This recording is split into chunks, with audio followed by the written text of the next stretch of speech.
সুপ্রিয় ছাত্রছাত্রী, তোমাদেরকে স্বাগতম।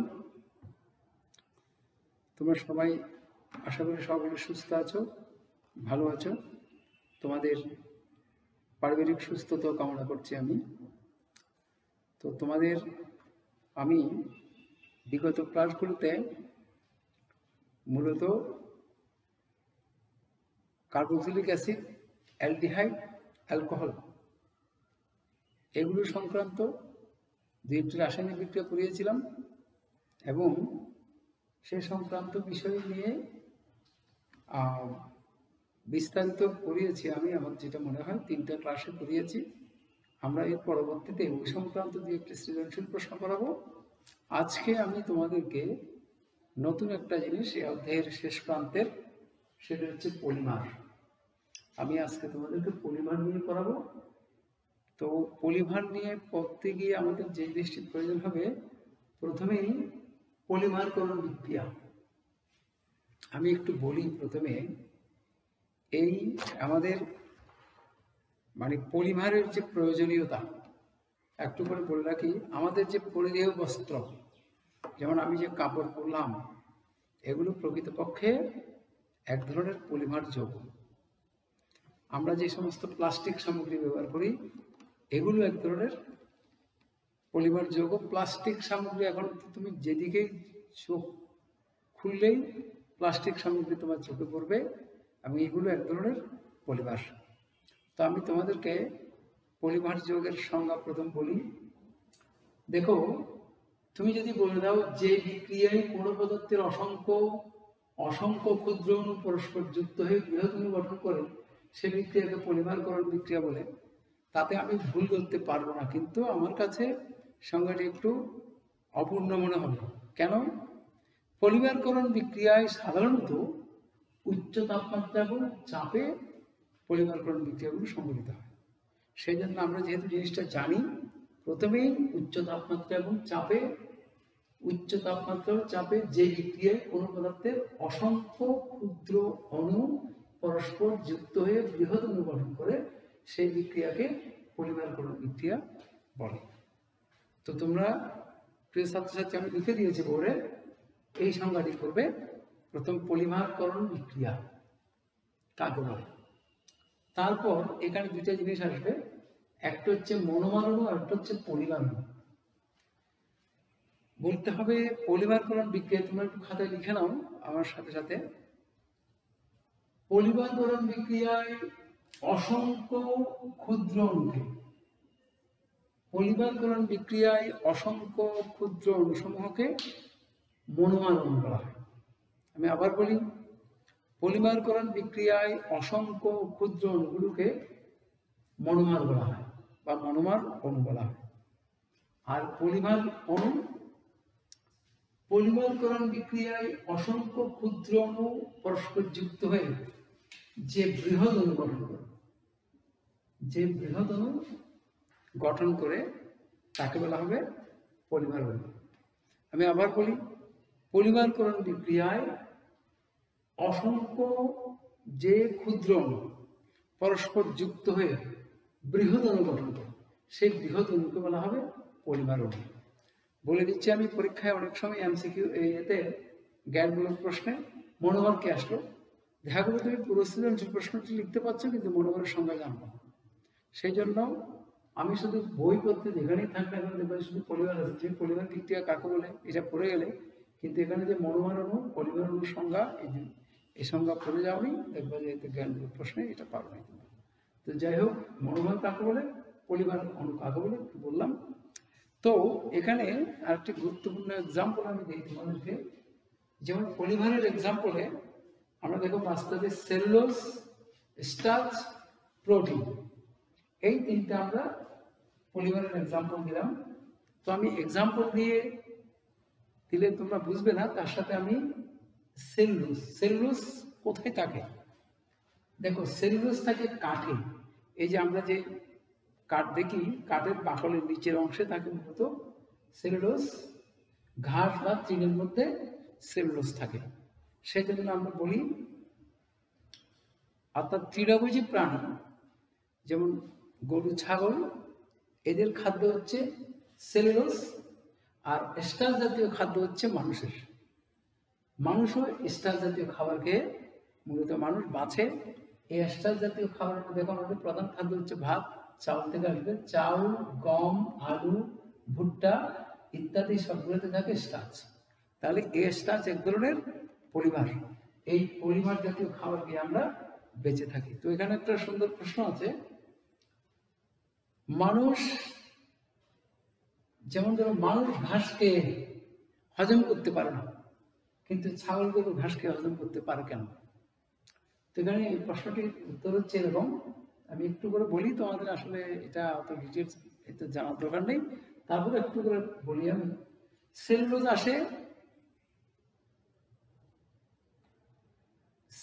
আসে বিটা ডি গ্লুকোজ থেকে। প্রথম গ্লুকোজের দুইটি ভাগ, alpha D glucose, beta D glucose, এগুলো তোমরা ইন্টারমিডিয়েটে গিয়ে পড়বে। তো সেলুলোজটি তৈরি হয় মূলত বিটা ডি গ্লুকোজ থেকে, মানে অসংখ্য বিটা ডি গ্লুকোজ অণু একত্রে যুক্ত হয়ে তৈরি হয় সেলুলোজ, আর অসংখ্য আলফা ডি গ্লুকোজ অণু একত্রে যুক্ত হয়ে তৈরি হয় স্টার্চ। আবার স্টার্চ আবার শাখা শিকল পলিমার, এখানে একটা কথা আছে, কিন্তু সেলুলোজ হলো যে সরল শিকল পলিমার। এই সরল শিকল পলিমার এই সেলুলোজ যেখানে থাকে, সেলুলোজ তৈরি হয় মূলত বিটা ডি গ্লুকোজ থেকে।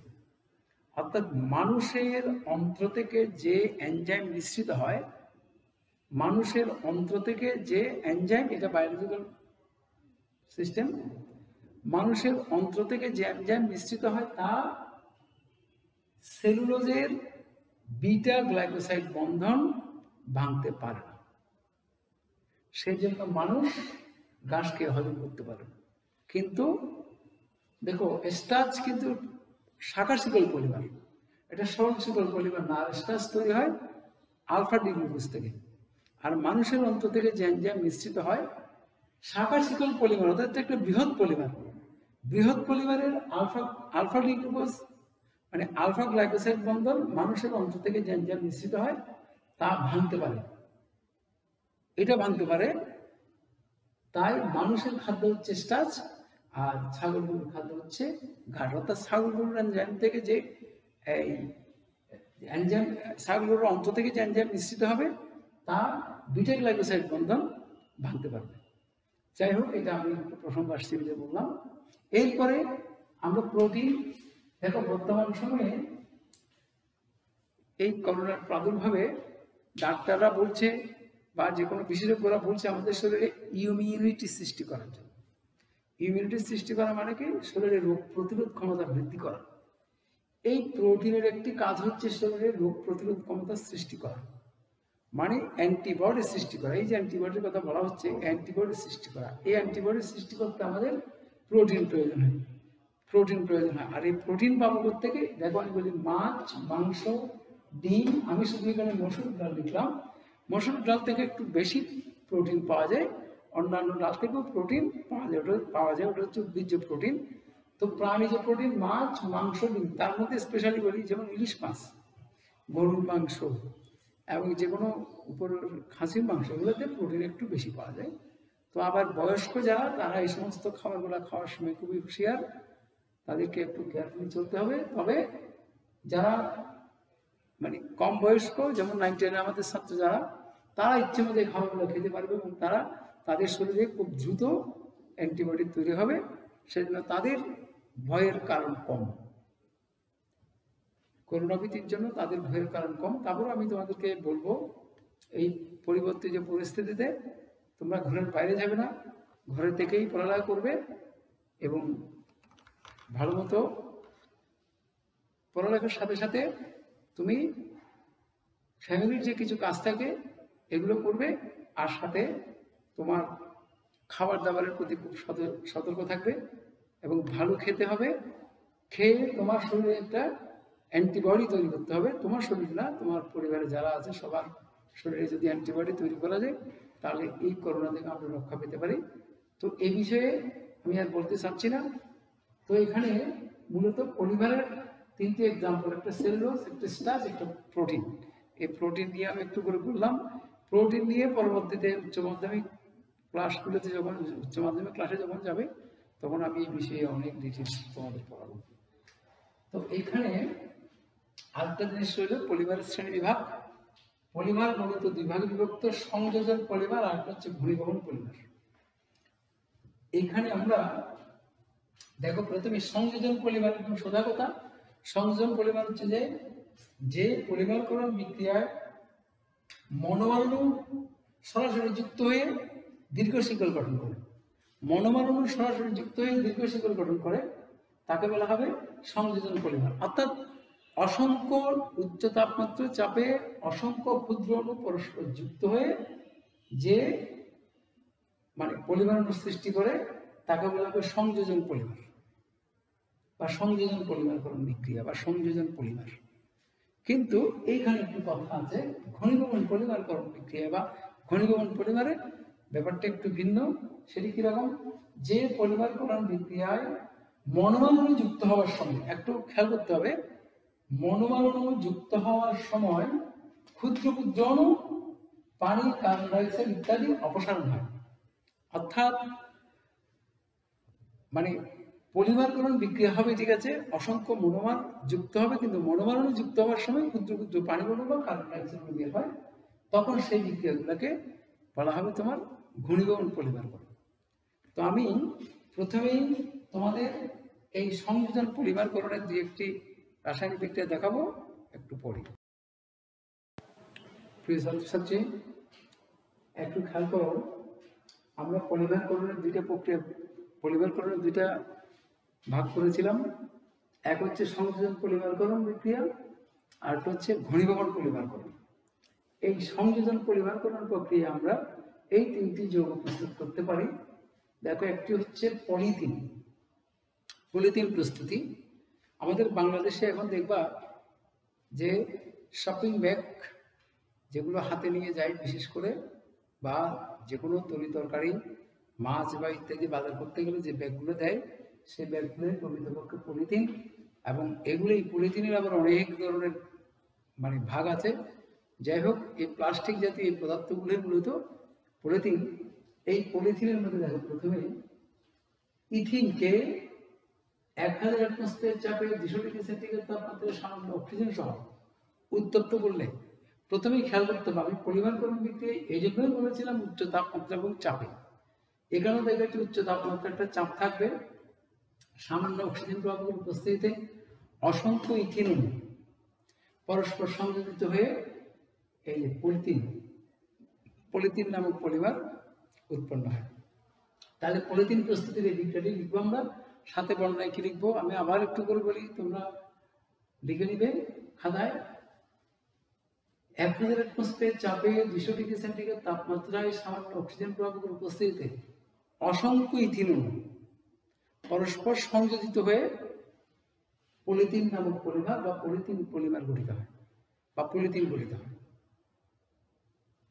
এটি হলো পলিথিন প্রস্তুতির বিক্রিয়া। এরপরে হচ্ছে পলিপ্রোপিন প্রস্তুতি। হ্যাঁ, আমাদের একটু স্মরণ রাখতে হবে এগুলোর মনোমার প্রত্যেকে। যেমন পলিথিনের মনোমার হচ্ছে ইথিন, আর পলিথিনটাই হচ্ছে পলিমার। আর এখানে পলিপ্রোপিন প্রস্তুতি, পলিপ্রোপিনে একটু খেয়াল করতে হবে, পলিপ্রোপিনে যেমন এই যৌগটির নাম কি, আমরা একটু নামকরণ কিন্তু পড়েছিলাম এই একাদশ অধ্যায়ের প্রথম দিকে। এই যৌগটার নাম হচ্ছে 1, 2, 3, এটার নাম হচ্ছে প্রোপিন। এই যৌগটার নাম প্রোপিন। তাহলে এটা কি লিখবো? প্রোপিন থেকে পলিপ্রোপিন কিভাবে পাবো আমরা? এই যে একটু খেয়াল করো, এখানে বলবো আমরা 140 অ্যাটমসফিয়ার চাপে 120 ডিগ্রি সেন্টিগ্রেড তাপমাত্রায় টাইটেনিয়াম ক্লোরাইডের উপস্থিতিতে অসংখ্য প্রোপিন অণু, দেখো এটা প্রোপিন, কিন্তু অসংখ্য প্রোপিন অণু সংযোজিত হয়ে পলিপ্রোপিন গঠিত হয়। অসংখ্য প্রোপিন অণু সংযোজিত হয়ে পলিপ্রোপিন গঠিত হয়, পলিপ্রোপিন গঠিত হয়। এইটা একটা, এগুলো সবগুলো মূলত সংযোজন পলিমার। দেখো, এই পলিমারে শুধুমাত্র অসংখ্য মনোমার যুক্ত হয়ে পলিমার গঠিত হবে।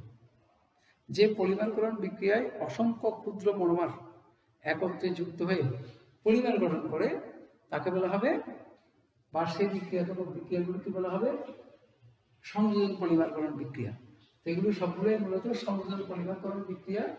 এই পলিপ্রোপিন প্রস্তুতিতে প্রোপিন থেকে এভাবে পলিপ্রোপিন পাবো। আমি আবার একটু বলি, 140 অ্যাটমসফিয়ার চাপে 120 ডিগ্রি সেন্টিগ্রেড তাপমাত্রায় টাইটেনিয়াম ক্লোরাইড প্লাবকের উপস্থিতিতে অসংখ্য প্রোপিন অণু, এন দেওয়ার অর্থ হচ্ছে অসংখ্য, এন সংখ্যক প্রোপিন অণু এখানে বললে সুন্দর হবে না, এক্ষেত্রে বলতে হবে অসংখ্য প্রোপিন অণু পরস্পর সংযোজিত হয়ে পলিপ্রোপিন উৎপন্ন হয় বা পলিপ্রোপিন নামক পলিমার গঠিত হয়। এই বিক্রিয়াটি গেল। গ হচ্ছে পিভিসি।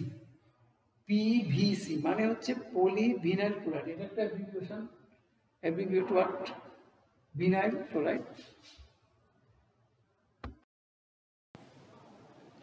প্রিয় ছাত্রছাত্রী, আমাদের পরের একটি ছিল পলিভিনাইল প্রস্তুতি।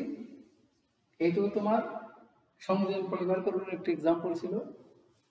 দেখো এখানে ভিনাইল ক্লোরাইড, ভিনাইল ক্লোরাইড থেকে আসবে পলিভিনাইল ক্লোরাইড। এটাকে আমরা পিভিসি এবার বলি। তো এখানেও আসবে কি, উচ্চ চাপ ও তাপমাত্রায় জৈব পারক্সাইডের উপস্থিতিতে, উচ্চ চাপ উচ্চ তাপমাত্রায় জৈব পারক্সাইডের উপস্থিতিতে অসংখ্য ভিনাইল ক্লোরাইড পরস্পর সংযোজিত হয়ে পলিভিনাইল ক্লোরাইড উৎপন্ন করে। দশম শ্রেণীতে এটুকু বলে যথেষ্ট। তো আমি একটু বলি, এখানে মূলত মানে পলিমারকরণ প্রক্রিয়ায় এই কার্বন কার্বন দ্বিবন্ধনের সংযোজন পলিমারকরণে দেখো প্রতিবারেই মূলত কার্বন কার্বন দ্বিবন্ধনের মধ্য থেকে একটি পাই বন্ধন ভাঙলো। একটি পাই বন্ধন ভাঙলে তখন কার্বনের যোজনী চাপ পূর্ণ হওয়ার জন্য দুদিকে বন্ধন খালি রাখবে। এই যে বন্ধন খালি থাকবে, খালি হওয়ার কারণে এই অসংখ্য এই মনোমারটি অসংখ্য সংখ্যায় যুক্ত হয়ে পলিভিনাইল ক্লোরাইড তৈরি হবে, পিভিসি তৈরি হবে। তো এই বিক্রিয়াটিও মূলত সংযোজন পলিমারকরণের এক্সাম্পল। সংযোজন পলিমারকরণ আমরা পেলাম কি কি? প্রথম পেলাম পলিথিন, তারপর পেলাম পলিপ্রোপিন, তারপর পেলাম পলিভিনাইল ক্লোরাইড।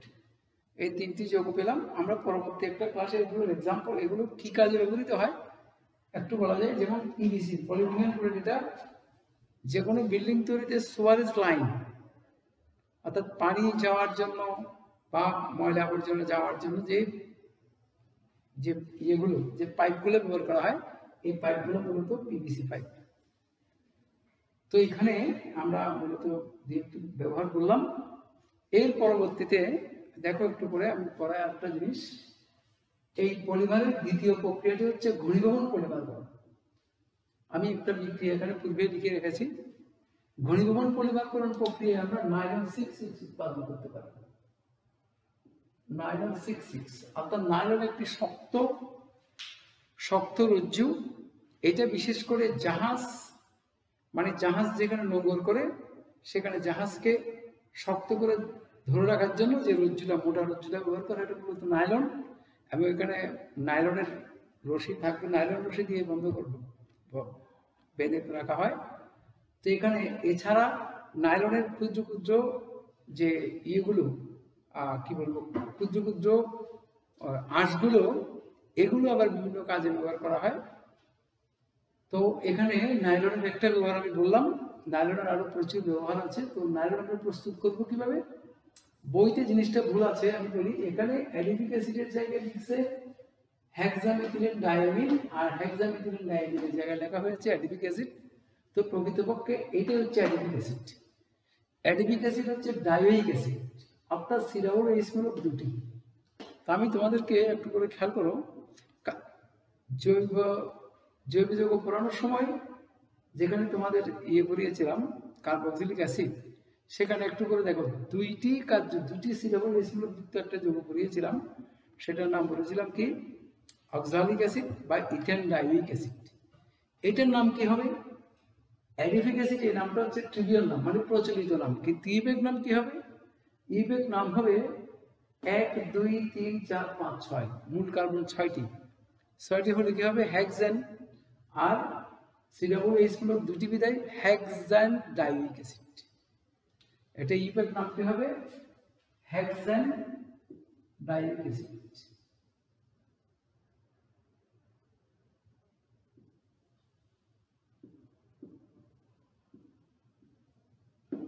হেক্সান ডাইউইক অ্যাসিড।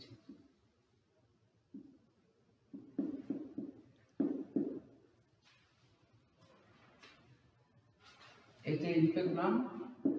এবার আর এই নামটি হচ্ছে হেক্সামিথিলিন। হেক্সামিথিলিন কেন? এখানে CH2 মূলককে মিথিলিন মূলকও বলা হয়। এই CH2 মূলককে প্রকৃতপক্ষে এভাবে লিখি আমরা, এই দুটি বন্ধন মিথিলিন মূলক।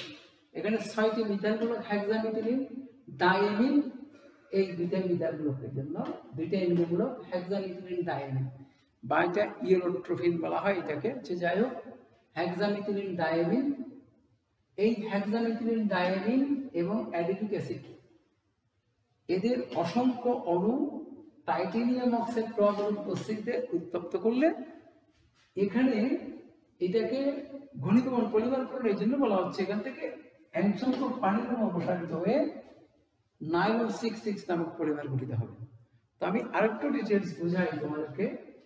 দেখো এখানে COOH এটা একটা অ্যাসিড মূলক, এখানে কিভাবে যাবে দেখো একটু। এই অ্যাসিড মূলকের OH মূলকটির সাথে, এই অ্যাসিড মূলকের OH মূলকটির সাথে এইখানে একটি হাইড্রোজেন, দুটি হাইড্রোজেন থেকে একটি হাইড্রোজেন, আমি নিচে আলো বের করেছি, একটু বুঝে নিতে হবে। দুটি হাইড্রোজেন থেকে একটি হাইড্রোজেন যাবে, তাহলে OH মূলক আর এখানে একটি হাইড্রোজেন মূলক হাইড্রোজেন মূলক দিয়ে কি হবে, এখন পানি হবে। আবার এখানে দেখো, এইখানে এই যে অপর অ্যাসিড গুলো গেল তাও OH মূলক, আর এখানে একটি হাইড্রোজেন পরমাণু দিয়ে আর এখন পানি হবে। তো এখানে যেহেতু অসংখ্য অ্যাডিপিক অ্যাসিড, n সংখ্যক অ্যাডিপিক অ্যাসিড এবং n সংখ্যক হেক্সামিথিলিন ডাইএমিন ব্যবহার করা হলো, তাহলে উৎপন্ন পানির অণুর সংখ্যাও n সংখ্যক হবে। তাহলে এবার তাহলে একটু খেয়াল করো, এখানে যদি একটি হাইড্রোজেন চলে যায় একটি বন্ধন খালি থাকবে, আর এখানে হাইড্রোজেনটা আর OH মিলে পানি হয়ে গেলে COর সাথে এই NH একটা হাইড্রোজেন থাকবে, COর সাথে NH মূলকটি যুক্ত হবে, আর মূলত এখানে এই OH মূলকটি আর এখানে একটা H মিলে পানি চলে গেলে এখানে একটি বন্ধন খালি থাকবে। সেই জন্য এই মূলকটি অসংখ্য সংখ্যায় নিজেদের মধ্যে যুক্ত হয়ে কি হবে, নাইলন সৃষ্টি করবে।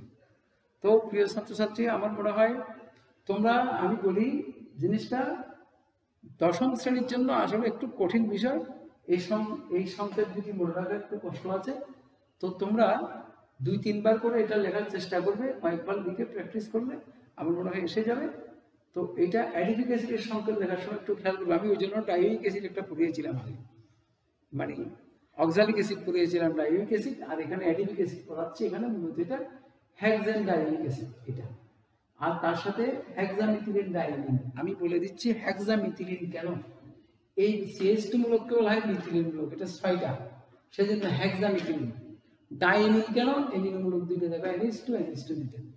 হেক্সামিথিলিন ডাইএমিনের সাথে অ্যাডিপিক অ্যাসিডের বিক্রিয়া হলে এখান থেকে অসংখ্য পানির অণু অপসারিত হয়ে এই যে পলিমার যৌগ গঠিত হবে সেটা হলো নাইলন 6,6। তো তোমাদেরকে আমি ধন্যবাদ জানাচ্ছি, এবং আজকে আমরা এখানেই শেষ করব। তো তোমরা বাসায় বসে এগুলো ভালো মতো আজকের পাঠদানটা ভালো মতো প্র্যাকটিস করবা।